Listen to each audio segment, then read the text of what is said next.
Now honourable teacher, ये दो काम हम हर बाब के ट्यूटोरियल में किया करेंगे। ये हैं ग्रामर और राइटिंग। अब ये ग्रामर जो हम टेकअप कर रहे हैं, दैट इज पेज 20 और SLO number 5. Now, this is the first time the students have come across the word grammar. Tell them its correct pronunciation. कुछ लोग ग्रामर भी कहते हैं, गलत है, ग्रामर नहीं है। Tell them that grammar means the rules in a language for changing the form of words and joining them into sentences. So पहली बात तो ये होगी कि लफ्ज़ ये ग्रामर है, ग्रामर नहीं है।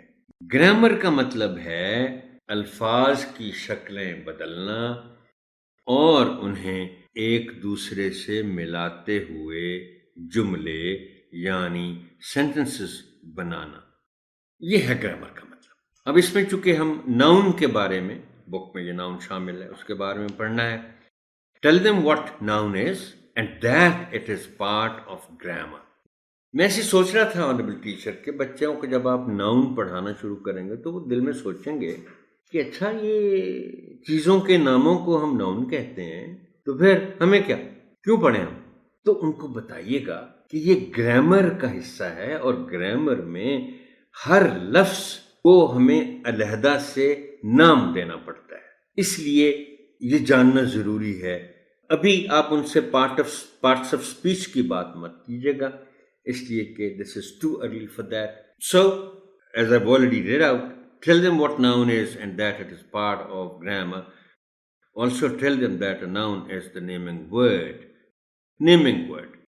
अब read me बुक में दिया गया है, उसमें इसको डिफाइन किया हुआ है। A noun is the name of a person, place, animal or thing. For example, अच्छा ये लफ्ज़ भी नोट कर ले ऑनरेबल टीचर, एग्जाम्पल है, लोग एग्जाम्पल पढ़ जाते हैं, गलत है।